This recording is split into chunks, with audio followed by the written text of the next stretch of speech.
guys, welcome back to the REVan channel. What you're looking at here is a 7.3 Godzilla.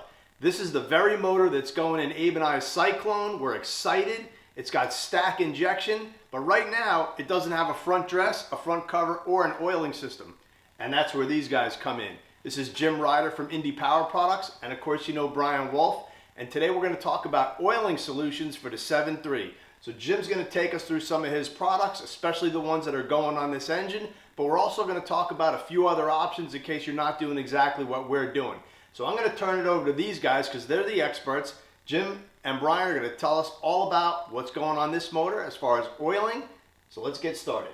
Hey Jim, so we got your latest variant of the pan, and I know you've put an enormous amount of engineering in it and testing to make sure this thing really delivers to all of our expectations. So why don't you take us through what you've got in it, what you've done. I know you've got 3 different sumps that you can use, and why don't you go through those as well. But this one here is the exact one that I think is going to go on Evan's engine, and it is a rear sump, so this is the back of the engine, this is the front, and Jim, take it away. Yeah, so as Brian mentioned, we do have 3 different oil pans. We have a rear sump, Cobra style for the kit car guys, and a front sump version. Looking real quick here at the rear sump, all our oil pans have the trapdoor assemblies in them. This one's modeled and designed after what Ford Performance has done on the GT350 and GT500 Mustang. It's got the rear sump where the pickup is isolated and the trapdoors work to keep the oil around the pickup. And then that sump is covered by a baffle plate that again helps keep the oil around the pickup and the oil in the sump area. And then part of the oiling system includes a windies tray that's built into the pan rail. And that's the windies tray. So between the trapdoors, we have the baffle cover and the windies tray. We've got really good control of the oil under all conditions, braking and lateral G-forces. We've had these pans on cars that run at Road America and pulled 1.2 Gs with street tires and have maintained oil pressure. So they've been at the track and tested and they work great. Cobra kit cars, guys putting together those cars, same exact concept. It's more of a mid sump type oil pan, and so we have the 4 trapdoors in that. Same thing, baffle plate, and then the same windies tray. 9.5 quart system there, 9 quart system here. Yeah, that's great. One of the things I really like about this is, in addition to the trap doors, which really helps with keeping oil right around the pickup, regardless of the lateral motion or fore and aft, these covers for the sump work extremely well because as that oil starts to flow towards the back front, it doesn't let it go up into the crankshaft, it deflects it back down. So in addition to all the other features, I really, really like that. And I think, Jim, the other thing that you did, that you talked to me about earlier, was how you put the deflectors in the sump cover. So any oil that's up above this level, and again, as you mentioned, this about 1 inch goes between the bottom of the block and the pan.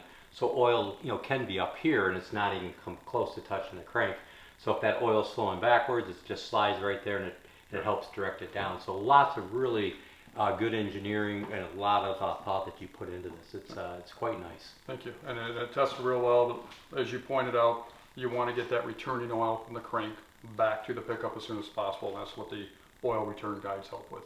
Excellent. All right, now it's time to do the fun stuff. We're going to put this on the engine. So we start with the billet front cover along with the unique oil pump designed specifically for this Godzilla application.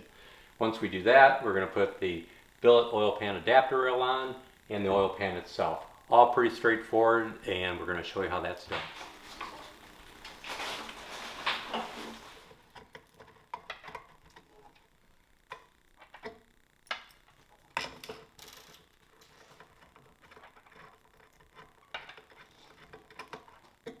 Okay, we're going to slip this front cover on. Only little tricky part is we got to make sure we got this chain around the oil pump and the tensioner. Got her all set. Jim, do me a favor and go ahead and let's get a couple fasteners in here. All right.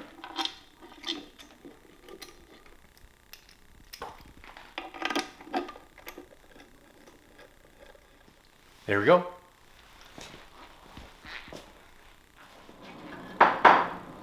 Alrighty, we're just going to finish tightening down this billet oil pan adapter rail. A couple more to just snug up. we've already installed the billet oil pan adapter rail. It's RTV'd. We have the fasteners torqued.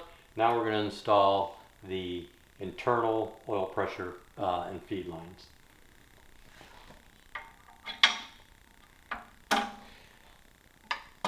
Note the precision.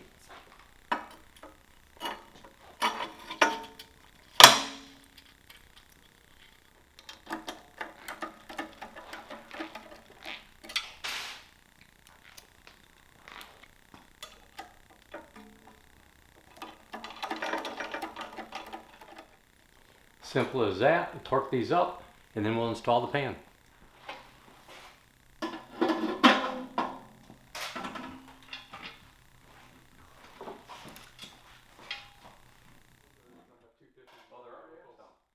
Oh, there's some. Because the whipple's still not available. Right. Still not available. So I got one of those.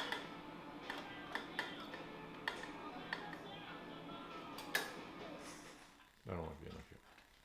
You what? Some guy. And he's asking also about cams.